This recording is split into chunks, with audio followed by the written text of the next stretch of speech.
Hello guys, it's me Vikramaditya and you are watching CA study hub. Video शुरू करने से पहले AS7 की एक मिनट सुन लीजिए, फिर स्टार्ट कर रहा हूँ। सबसे फर्स्ट क्वेश्चन जो होता है, क्वेश्चन नंबर 1, जो कंपलसरी क्वेश्चन होता है 20 मार्क्स का। कितने मार्क्स का आता है? 20 मार्क्स का। उसमें क्या आता है? अकाउंटिंग स्टैंडर्ड, AS आता है। तो इसका मतलब क्या हो गया कि AS जो 20 मार्क्स का आता है उसे बिल्कुल भी स्किप नहीं किया जा सकता, उसे छोड़ करके बिल्कुल भी नहीं आ सकते हैं। अब इस AS में कुछ वीडियो तो यूट्यूब पे आएगा, कुछ वीडियो कहाँ पे आएगा? यूट्यूब आएगा, और कुछ वीडियो कहाँ पे आएगा? मोबाइल ऐप पे। मोबाइल ऐप का नाम क्या है? एडुहब 3। तो ये हो गया, मोबाइल ऐप पे आएगा कुछ वीडियो। तो अगर आप लोग ये AS का, फुल AS का, जिसमें कवरेज क्या होगा? कवरेज आप लोग का होने वाला है ICAI स्टडी मटेरियल कि जितना भी इलस्ट्रेशन है, एग्जाम्पल हैं, प्रैक्टिकल क्वेश्चन हैं, प्लस में अगर आप लोग का एग्ज़ाम नवंबर 2020 में है तो RTP नवंबर 2020 का AS पार्ट का। अगर मई में एग्ज़ाम है तो मई 2021 का RTP। ये यहाँ पे कवरेज होने वाला है। और क्या मिलेगा आप लोग को? नोट्स मिलेगा PDF फॉर्म में, ऐप में ही मिलेगा। और ऐप में क्या है? चैटिंग का ऑप्शन है। तो अगर आप लोग को कुछ प्रॉब्लम होता है तो वहाँ पे चैटिंग में जाकर के बोल सकते हो कि ये प्रॉब्लम है, तो वहाँ पे आप लोग को ज़रूर से ज़रूर रिप्लाई किया जाएगा। काफ़ी हद तक, मतलब जितना भी मैं ट्राई करूँगा, पूरे जितना भी हो पाएगा उतना रिप्लाई करने का। आगे क्या है? इसमें आप लोग को 3 व्यूज़ मिलेगा। और वैलिडिटी कब तक का रहेगा? तो 8 मंथ्स का रहेगा वैलिडिटी। जब भी मे एग्ज़ाम होगा, मे एग्ज़ाम जैसे हो जाएगा वैसे ही ये कोर्स लैप्स हो जाएगा, तो उतने दिन का आप लोग को वैलिडिटी मिलने वाला है। और मेन बात, सबसे मेन बात अभी क्या है कि अभी प्राइस कितना चल रहा है? सिर्फ 99 रुपीज़। अभी सिर्फ प्राइस कितना चल रहा है? 99 रुपीज़। ये जल्द ही बढ़ जाएगा, तो अगर आप लोग ख़रीदना चाहते हो तो जाकर के परचेज़ कर लो। और ये वीडियो धीरे धीरे ऐप में अपलोड कर रहा हूँ, तो जितना अपलोड होते जाएगा वैसे वैसे आप लोग देखते जाएंगे। और ये 5 नवंबर से पहले, 5 नवंबर 2020 से पहले यहाँ पे सारा जितना भी होगा अपडेट हो जाएगा। जितना भी होगा, जैसे ऑल इलस्ट्रेशन हो गया, एग्जाम्पल हो गया, प्रैक्टिकल क्वेश्चन हो गया, RTP हो गया, ये आप लोग को वहाँ पे अपडेटेड मिल जाएगा। और प्राइस हो गया, कवरेज भी हो गया।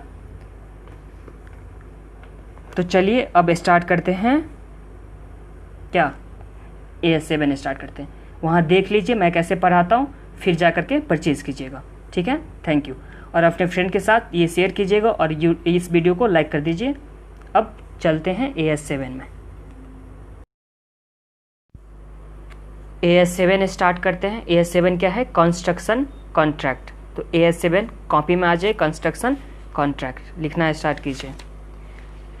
सबसे पहले हम लोग जानेंगे कंस्ट्रक्शन कॉन्ट्रैक्ट क्या होता है। तो कंस्ट्रक्शन कॉन्ट्रैक्ट में क्या होता है?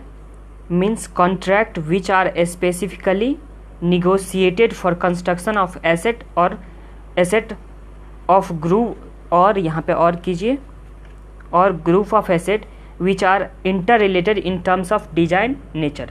तो यहाँ पे सबसे पहले हो गया कंस्ट्रक्शन कॉन्ट्रैक्ट में क्या होगा कि ऐसा कॉन्ट्रैक्ट जिसमें हम लोग एसेट को कंस्ट्रक्ट करते हो या ग्रुप ऑफ एसेट को कंस्ट्रक्ट करते हो। ग्रुप ऑफ एसेट में उसका नेचर क्या होना चाहिए? सिमिलर होना चाहिए। तो वैसे कॉन्ट्रैक्ट को हम लोग क्या बोलेंगे? Construction contract. एक बार फिर से, कंस्ट्रक्शन कॉन्ट्रैक्ट क्या होता है? जिसमें हम लोग एसेट को कंस्ट्रक्ट करते हैं या ग्रुप ऑफ एसेट को कंस्ट्रक्ट करते हैं, उसे हम लोग क्या बोलते हैं? Construction contract. इसमें एग्जाम्पल क्या हो गया? कंस्ट्रक्शन ऑफ बिल्डिंग, तो ये एसेट का कंस्ट्रक्शन हो गया। Construction of plant and machinery, फिर कंस्ट्रक्शन ऑफ डैम्स, तो ये हम लोग का क्या हो गया? Construction contract. इस AS7 में कंस्ट्रक्शन कॉन्ट्रैक्ट में क्या है? This AS is applicable on calculation of profit by contractors. तो कॉन्ट्रैक्टर अगर प्रॉफिट निकालता है तो वो कैलकुलेशन किस में है? AS7 में। हम लोग को AS7 में क्या पढ़ना है कि कॉन्ट्रैक्टर किस तरह से प्रॉफिट निकालता है अपने बिजनेस का, वो हम लोग को पढ़ना है। उसमें सबसे पहले क्या हम लोग जाने थे कि कंस्ट्रक्शन कॉन्ट्रैक्ट क्या होता है। तो कंस्ट्रक्शन कॉन्ट्रैक्ट में वो हो गया जहाँ पे हम लोग एसेट को या ग्रुप ऑफ एसेट को क्या चीज़ कर रहे हो? कंस्ट्रक्ट कर रहे हो, तो वो हो गया कंस्ट्रक्शन कॉन्ट्रैक्ट। अब दूसरा पॉइंट आता है कि इसमें और क्या कवर होता है। तो इसमें it also include contract for destruction तो यहाँ पे किसी चीज़ का डिस्ट्रक्शन करना हो तो वो भी कवर कहाँ पे होगा, कंस्ट्रक्शन कॉन्ट्रैक्ट में। It also include contract for service relation to the construction of assets like architect. तो यहाँ पे अगर बिल्डिंग बन रहा है, बिल्डिंग के साथ अगर आर्किटेक्ट का काम कुछ भी अगर होता है तो वो भी कंस्ट्रक्शन कॉन्ट्रैक्ट में इंक्लूडेड है। तो अभी तक में हम लोग क्या चीज़ सीखे, क्या क्या चीज़। AS7 में सबसे फर्स्ट पॉइंट क्या था, कंस्ट्रक्शन कॉन्ट्रैक्ट एप्लीकेबल किस पे होता है, तो calculation of profit by contractors. First point क्या हो गया कि कॉन्ट्रैक्टर्स का प्रॉफिट निकालने के टाइम में किसका यूज होता है, कंस्ट्रक्शन कॉन्ट्रैक्ट का। फर्स्ट पॉइंट हो गया। सेकेंड पॉइंट में क्या था, कंस्ट्रक्शन कॉन्ट्रैक्ट क्या होता था, तो यहाँ पे कंस्ट्रक्ट या तो करेगा एसेट्स को या क्या करेगा, ग्रुप ऑफ एसेट्स। तो ये दूसरा पॉइंट था। इसमें कंस्ट्रक्ट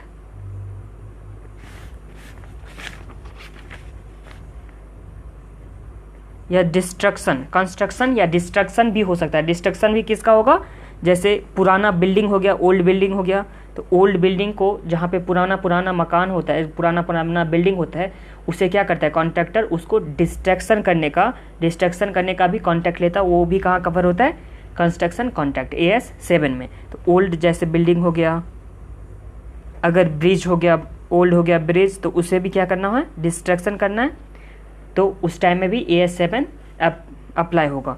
तो ये हम लोग का हो गया। सबसे पहले में क्या था कि ये कौन यूज़ करेगा, कॉन्ट्रैक्टर्स किस लिए यूज़ करेगा, प्रॉफिट निकालने के लिए। फिर कंस्ट्रक्शन क्या चीज़ का होगा, एसेट का होगा या ग्रुप ऑफ एसेट का होगा। और डिस्ट्रक्शन भी ये कवर है, इस AS में डिस्ट्रक्शन भी कवर है। डिस्ट्रक्शन में क्या हो गया कि ओल्ड जैसे बिल्डिंग हो गया, उसके बाद ओल्ड ब्रिज हो गया, इस तरह से डिस्ट्रक्शन भी इसमें क्या है, इंक्लूडेड है। और उसके बाद क्या था, अगर आर्किटेक्ट का सर्विस भी अगर हो रहा है, सर्विस इन रिलेशन टू क्या, construction of assets, construction of assets, तो service in relation to construction अगर एसेट होता है तो ये भी यहाँ पे कवर होता है। एग्जाम्पल के लिए क्या था, आर्किटेक्ट का सर्विस, ठीक है। तो ये भी हो गया। तो first point and second point तो आप लोगों का कवर हो गया ना। फर्स्ट में क्या था, एक बार फिर से रिवीजन करा रहा हूँ। फर्स्ट में क्या हो गया कि प्रॉफिट निकालेगा कॉन्ट्रैक्टर, प्रॉफिट कॉन्ट्रैक्टर निकालेगा, वो भी AS7 में कवर होगा। दूसरा, इसमें एसेट या ग्रुप ऑफ एसेट को किया जाता है, कंस्ट्रक्ट किया जाता है। और उसके बाद अगर service in relation to asset या ग्रुप ऑफ एसेट में दिया जाता है तो वो भी AS7 में कवर होता है।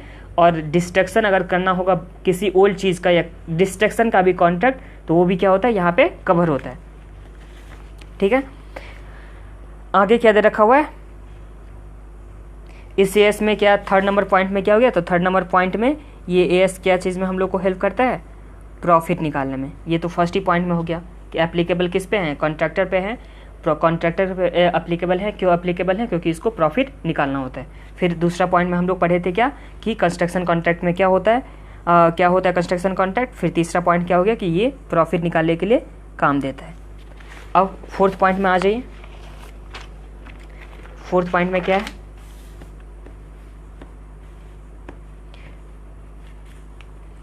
कैलकुलेशन ऑफ प्रॉफिट, किस तरह से कैलकुलेशन किया जाएगा प्रॉफिट का, वो हम लोग सीखने वाले हैं। तो लिखिए, स्टार्ट कीजिए, कैलकुलेशन ऑफ प्रॉफिट।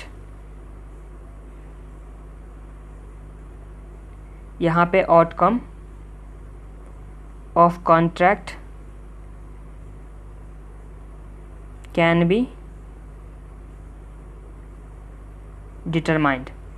अगर आउटकम डिटरमाइन हो तो, अगर नहीं होता है तो दोनों ही केस में किस तरह से निकालेंगे। पहला क्या हो गया, यस, दूसरा क्या हो गया, नो। तो यस के टाइम में क्या निकाला जाता है, degree of completion,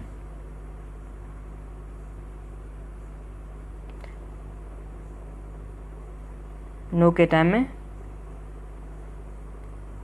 contract revenue is equal to contract cost.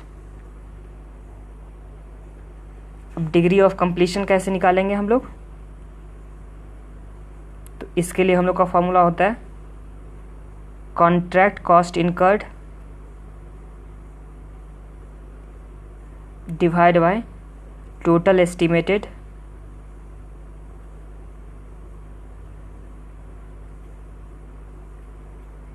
Contract cost into 100। इससे हम लोग को निकल जाएगा परसेंटेज ऑफ कंप्लीशन या डिग्री ऑफ कंप्लीशन निकल के आ जाएगा। इसके आधार पर हम लोग क्या निकालेंगे, प्रॉफिट निकालेंगे। अब calculation of revenue to be recognised.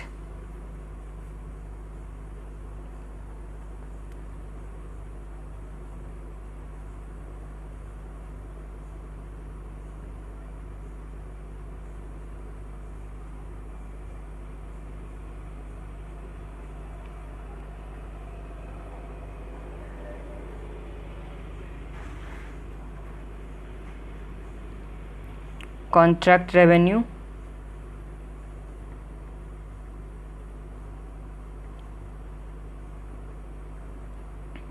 Degree of completion into degree of completion less contract cost इनकर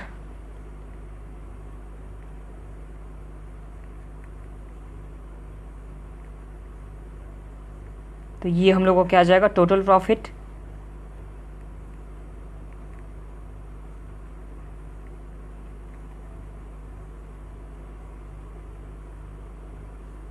ऑन कॉन्ट्रैक्ट लेस क्या करेंगे, प्रॉफिट रिकॉग्नाइज्ड अर्लियर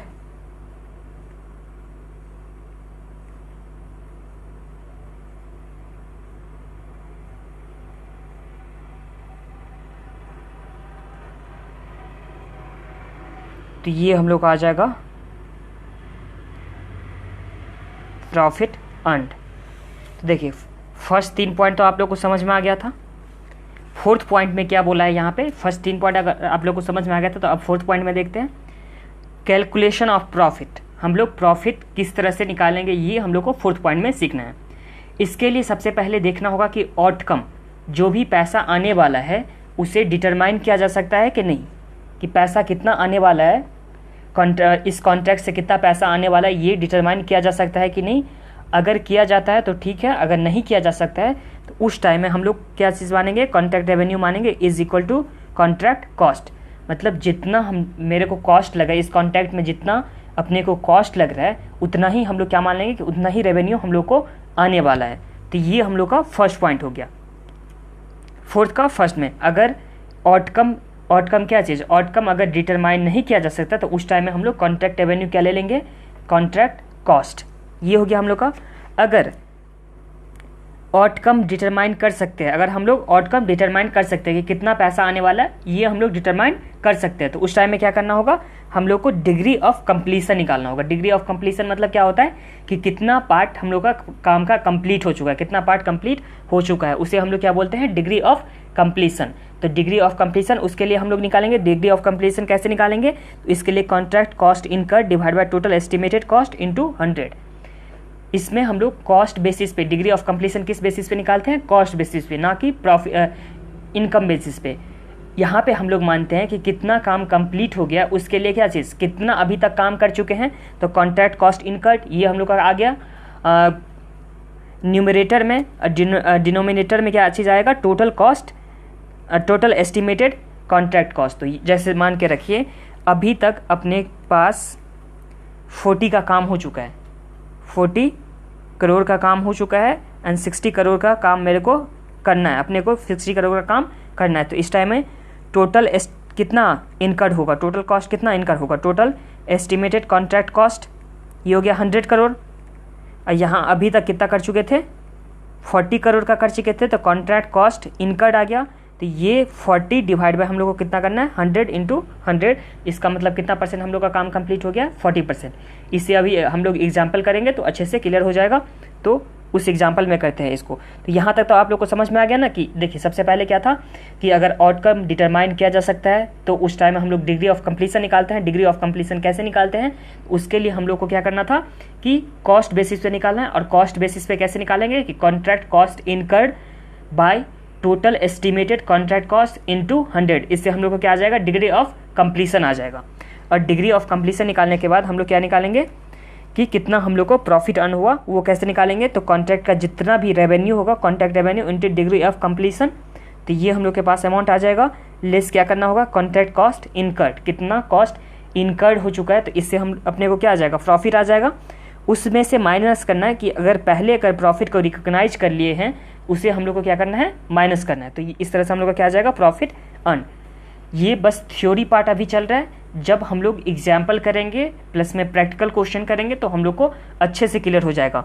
बस एक बार के लिए ध्यान ये रख लीजिए, मतलब समझ लीजिए कि ये किस तरह से निकलता है, फिर एग्जाम्पल करेंगे तो अच्छे से क्लियर हो जाएगा। चलिए एक बार रिवीजन कर लेते हैं फटाफट। फर्स्ट पॉइंट में क्या था कि कॉन्ट्रैक्टर जो भी प्रॉफिट निकालता है कॉन्ट्रैक्टर, उसके लिए AS7 एप्लीकेबल होता है, ठीक है। दूसरा में क्या था, कॉन्ट्रैक्ट क्या होता था, कंस्ट्रक्शन कॉन्ट्रैक्ट क्या होता था, जिसमें एसेट या ग्रुप ऑफ एसेट को कंस्ट्रक्ट किया जा सकता है। सर्विस भी अगर इन रिलेशन टू एसेट या ग्रुप ऑफ एसेट दिया जाता है तो उसे भी हम लोग क्या मानते थे, कंस्ट्रक्शन कॉन्ट्रैक्ट में आता है।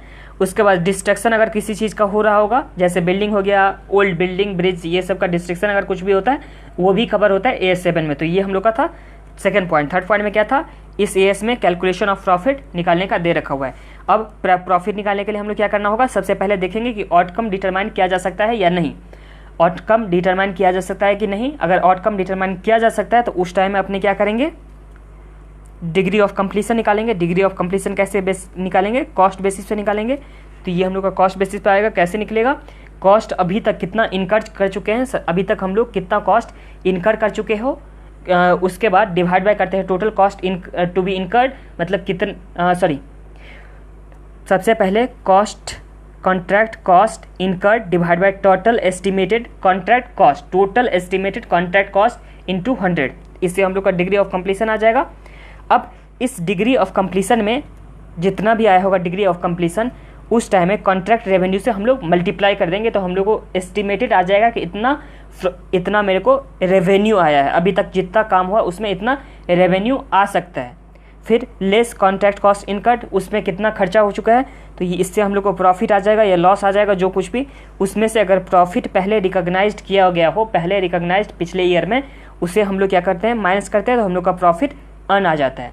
और अगर आउटकम डिटरमाइन नहीं किया जा सकता है तो उस टाइम में हम लोग कैसे मानते थे, कॉस्ट बेसिस पे कॉन्ट्रैक्ट रेवेन्यू को रिकॉग्नाइज्ड किया जाता था। ये हो गया।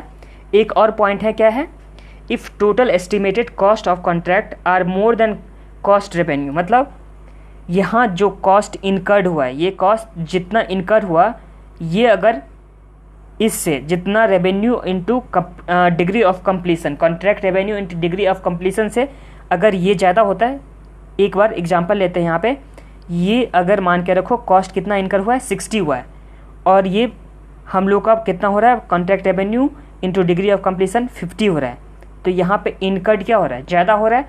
इस टाइम में अपने को क्या मिल रहा है, हो रहा है लॉस हो रहा है। तो इस लॉस को, यहाँ लॉस कितना हुआ, 10 हुआ, कितना हुआ लॉस हम लोग को, 10 हुआ।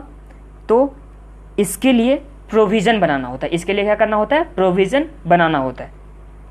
प्रोविज़न का अमाउंट कैसे निकालेंगे हम लोग, तो प्रोविज़न का अमाउंट निकालेंगे इस तरह से, कॉन्ट्रैक्ट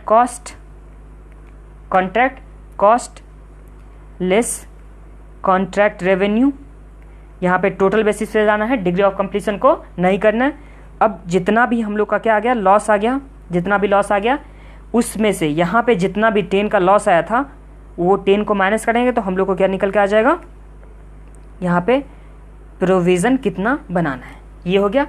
अब देखिए एक बार छोटा सा एग्जांपल लेते हैं, इसको जितना भी है सारा कुछ समझ लेते हैं, ठीक है। आ जाइए नेक्स्ट पेज में। फिर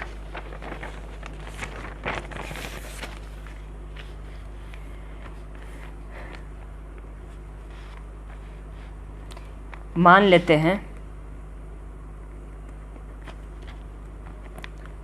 कॉन्ट्रैक्ट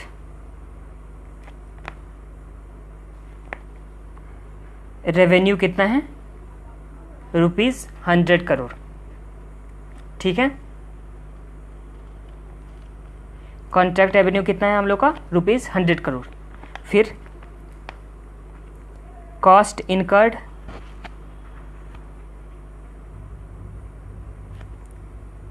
$60 करोड़, कॉस्ट इनकर्ड कितना हो चुका है, 60 करोड़ हो चुका है। फिर cost to be incurred 30 crore first case में एंड सेकेंड केस में 50 करोड़। ठीक है,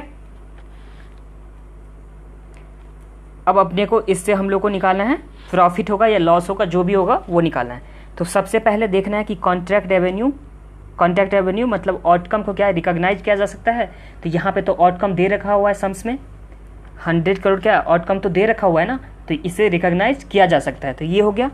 तो इस टाइम में अगर रिकॉग्नाइज किया जाता है तो हम लोग क्या निकालते थे, डिग्री ऑफ कंप्लीशन कैसे निकालते थे, कितना कॉस्ट इनकर्ड हुआ divide by total cost, total contract cost. तो इससे हम लोग को क्या आ जाता था डिग्री ऑफ कंप्लीशन। तो इस सम्स में भी हम लोग क्या निकालेंगे, सबसे पहले डिग्री ऑफ कंप्लीशन कब निकालते थे, जब अपने को कॉन्ट्रैक्ट रेवेन्यू को रिकॉग्नाइज कर सकते थे, जब अपने कॉन्ट्रैक्ट रेवेन्यू रिकॉग्नाइज कर सकते थे उस टाइम में डिग्री ऑफ कंप्लीशन निकालते थे।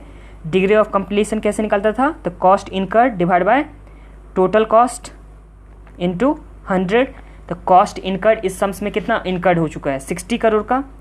टोटल कॉस्ट कितना, फर्स्ट केस में अगर जब देखा जाए, ये फर्स्ट केस है ये सेकेंड केस, तो फर्स्ट केस में अगर देखा जाए तो टोटल कॉस्ट कितना हो सकता है 60 + 30 तो 90 into 100।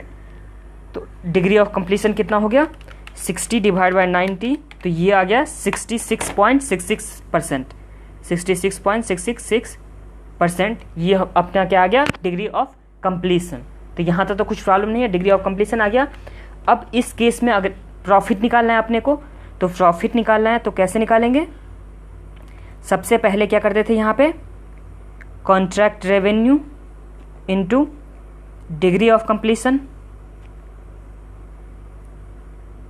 Contract revenue into degree of completion. तो ये कितना आ जाएगा, कॉन्ट्रैक्ट रेवेन्यू 100 है, डिग्री ऑफ कंप्लीशन कितना है 66.66%, तो ये कितना आ गया 66.67, यही आ गया ना। फिर लेस कॉस्ट इनकर्ड कितना हुआ है 60, तो इस तरह से कितना आ गया 6.67 क्या आ गया प्रॉफिट आ गया।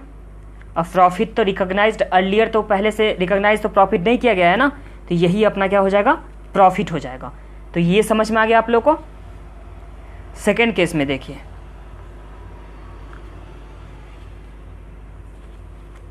सेकेंड केस में लॉस का केस में ये अपने को अच्छे से समझना है। तो इस टाइम में भी डिग्री ऑफ कंप्लीशन तो वही सेम रहेगा 66.66%। नहीं, डिग्री ऑफ कंप्लीशन फिर से निकालना होगा। सेकेंड केस में आ जाइए, ये फर्स्ट केस था, अब ये second case degree of completion,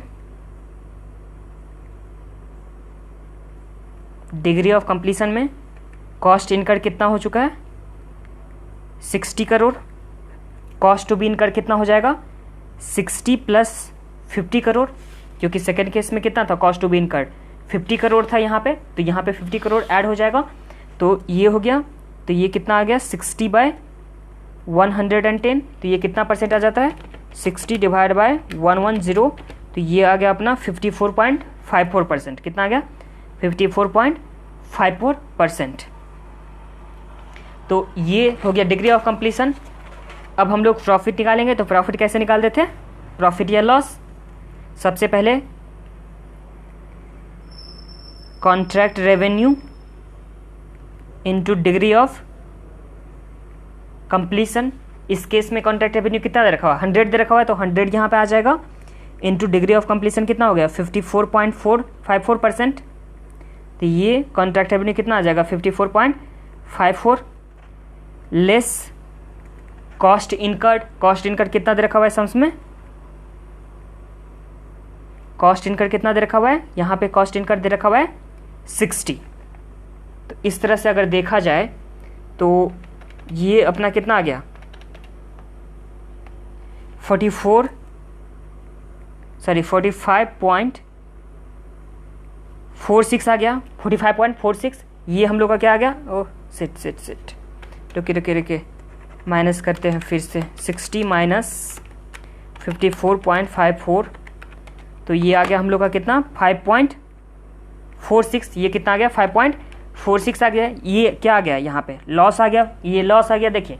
सबसे पहले हम लोग क्या कह रहे थे, डिग्री ऑफ कंप्लीशन निकालते हैं। डिग्री ऑफ कंप्लीशन कैसे निकालते हैं, cost incurred divide by total cost incurred. तो कॉस्ट इनकर्ड इस सेकेंड केस के टाइम में कितना था, कॉस्ट इनकर्ड 60 था, और उसके बाद टोटल कॉस्ट इनकर्ड कितना हो जाएगा, तो total cost of the contract कितना हो जाएगा, ये हो जाएगा यहाँ पे 60 प्लस 50 और लगना है, तो 60 प्लस 50 कितना हो गया था, 110 हो गया। तो यहाँ पे 110 डिवाइड बाई किए, तो ये डिग्री ऑफ कंप्लीशन अपना कितना आ गया, 54.54%। अब ये 54.54% जितना भी आ गया, उसमें contract revenue into degree of completion करेंगे, तो कॉन्ट्रैक्ट रेवेन्यू अपने को दे रखा हुआ 100 और डिग्री ऑफ कंप्लीशन कितना दे रखा हुआ 54.54। तो इस तरह से रेवेन्यू कितना आ गया, 54.54 आ गया, लेस कॉस्ट इनकर्ड, तो कॉस्ट इनकर्ड 60 दे रखा हुआ। इस तरह से हम लोग का लॉस कितना आ गया, 5.46। अब प्रोविजन कितना बनाना है, प्रोविजन यहाँ पे तो लॉस हो रहा है ना, तो प्रोविजन कितना बनाना है, तो प्रोविजन के लिए हम लोग कैसे करते हैं, कॉस्ट पहले टोटल कॉस्ट अगर देखा जाए यहाँ पे टोटल कॉस्ट, तो टोटल कॉस्ट कितना हो जाएगा 110 लेस रेवेन्यू कितना आ सकता है, 100 आ सकता है, तो टोटल लॉस कितना आ गया, इस तरह से 10 का आ जाएगा ना। अगर पूरा कॉन्ट्रैक्ट जब कंप्लीट हो जाएगा उस टाइम में अगर देखा जाए तो टोटल कितना लॉस आ जाएगा, 10 का आ जाएगा। कैसे आएगा कि कॉस्ट तो हो गया 60 प्लस 50 तो 110 हो गया, माइनस रेवेन्यू कितना है, रेवेन्यू तो सिर्फ 100 ही है ना, तो इस तरह से टोटल लॉस कितना हो गया, 10 हो गया। तो इस 10 में से अभी कितना लॉस हो चुका है, अभी कितना हम लोग इस साल के लिए बुक कर चुके हैं, तो 5.46, और कितना बाकी है, तो ये क्या हो जाएगा, प्रोविज़न कितना और अपने को करना है, तो 10 माइनस 5.46, तो कितना आ गया 4.54 का प्रोविज़न अपने को क्रिएट करना है।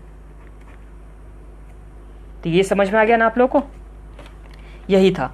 अब एग्जाम्पल में चलते हैं, बुक का एग्जाम्पल, वहाँ पे आप लोगों को और भी अच्छे से क्लियर हो जाएगा। तो चलिए आ जाइए एग्जाम्पल में।